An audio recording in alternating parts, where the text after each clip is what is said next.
Good morning, traders. It's Kiko here speaking. I just want to share with you my views on forex trading. Forex trading can be very easy or can be very difficult. Can be as easy as ABC or 1, 2, 3, or can be as difficult as a rocket science. So the experts say that in order to succeed in forex trading, you must have the right mindset. So the experts say that in order to succeed in forex trading, you must only trade or learn to trade at least one strategy, the most 1 to 2 strategies, but not more than that. And then you must have a trading system or a trading plan or a trading formula or a trading contract. So these experts say that in order to succeed, you must only use one strategy. You must learn one strategy and become good at one strategy. What do I mean by that? Take for instance, in cold weather conditions, if the weather is below the freezing point, if you can take the water and put it outside there, irrespective of whether the water was put in a bucket or a glass or any other container, you'll still get ice there.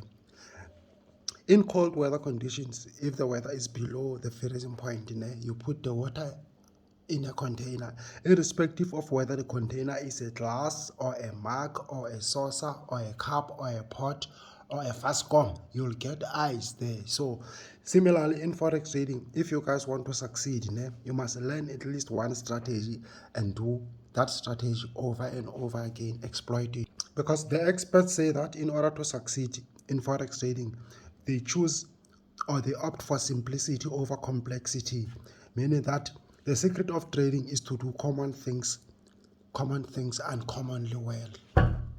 So they say that you must avoid complex trading systems like putting a lot of information. In fact, what they say that in forex trading, too much information is poison, because now you're trading multiple strategies, multiple time frames, and you end up confusing yourself.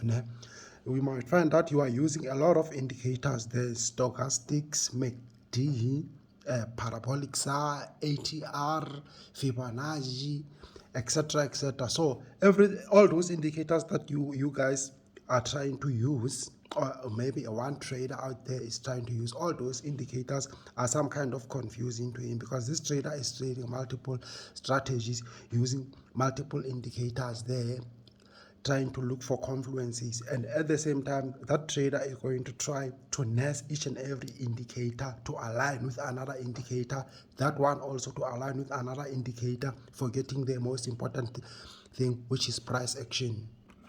So the experts say that in forex trading, too much information is poisonous. The most you must focus at least learning one trading strategy and doing that strategy over and over again. It's a myth saying that if you want to be successful, you must trade multiple strategies, multiple approaches, etc., etc. The experts say that even if you can learn 1 or 2 trading strategies, you can still be profitable. And then you're gonna only be trading what makes sense to you, what resonates with you, what suits your personality, and what suits your beliefs and your working schedule. Because if forex trading was impossible, no one would attempt it. And if it was that easy, all of us wouldn't be working, we'd all be millionaires. So I myself, my daily routine when I'm going to trade, I wake up at 6 o'clock every morning. I wake up there, I take a shower. After taking a shower, I shave there, I dress up, and then I go to the office there.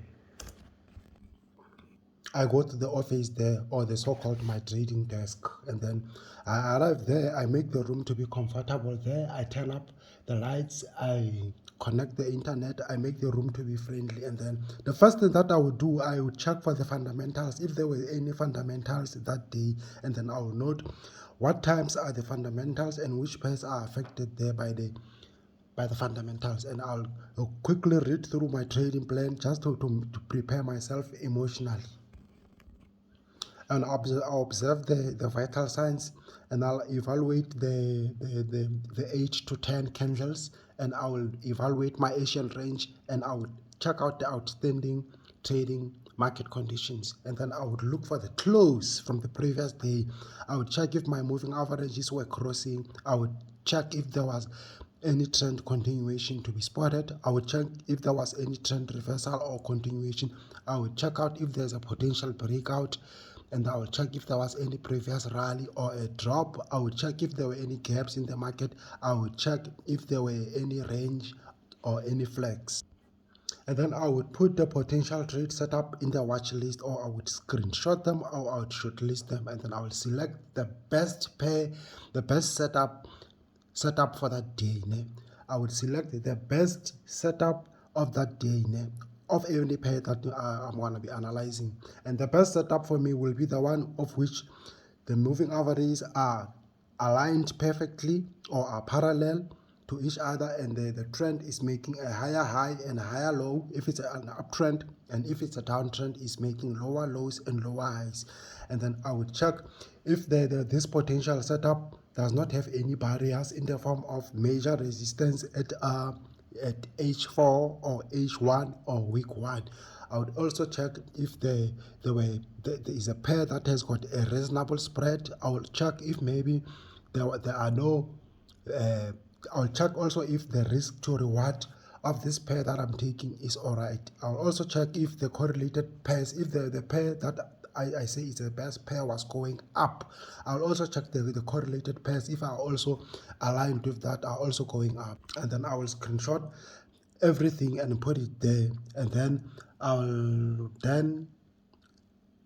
what I will do, yeah, I'll put everything and jot everything down there. And then I will look for my entry candles there. If the entry candle is triggering there, I'll take that trade, or I'll put the pending order there. If it was an uptrend, I'll put the pending order there, a buy stop there, or sometimes I put a buy limit there. And then I'll set my stop loss there, and then set my take profit there, and then take the trade. After taking the trade, I just close the computer.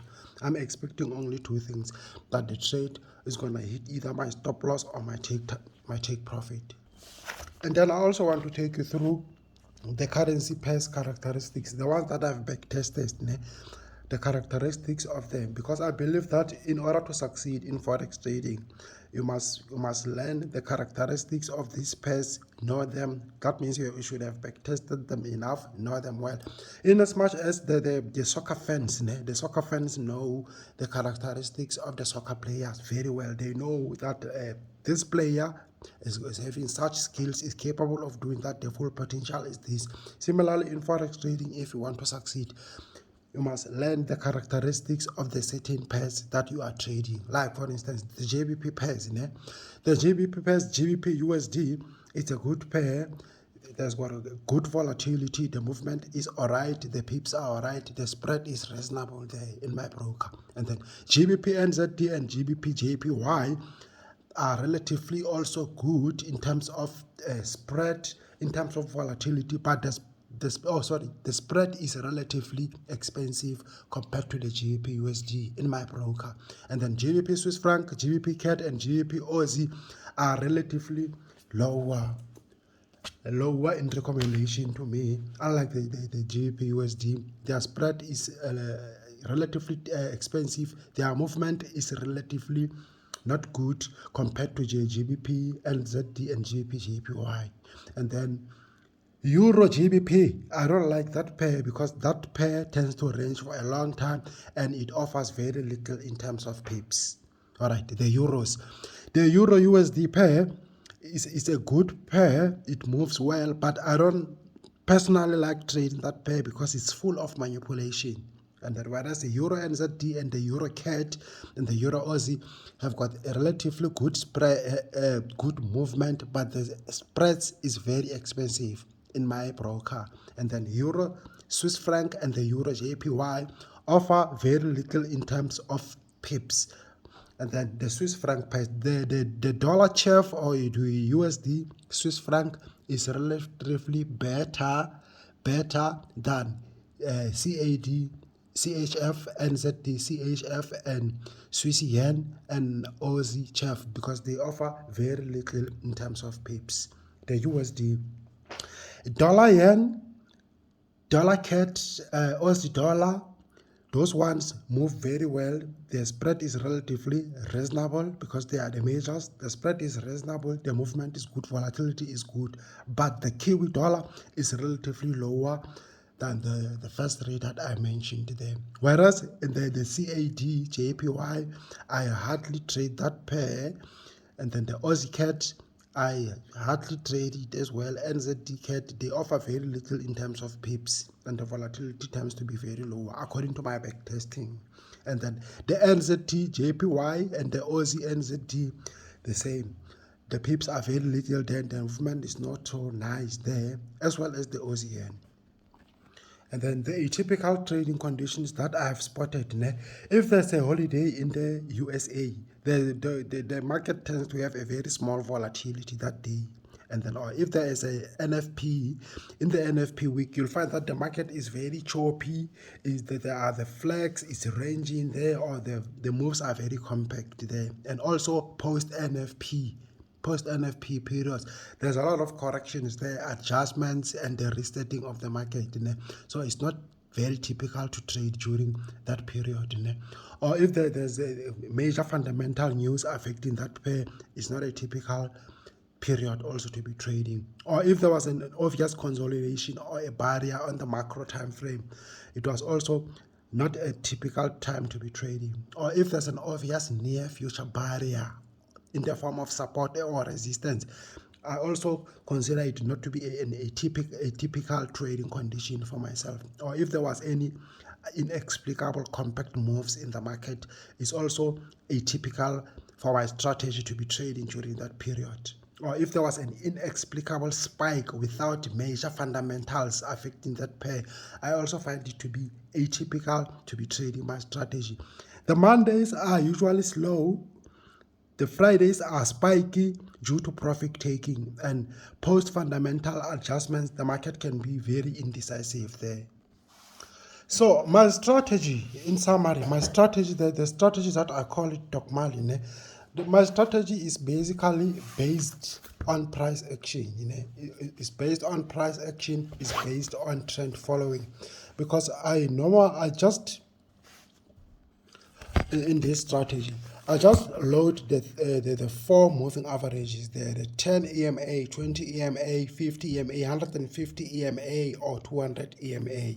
And then I will only look for a buying setup if all these moving averages are parallel, are evenly spaced, are pointing towards one direction. Let's talk about an uptrend.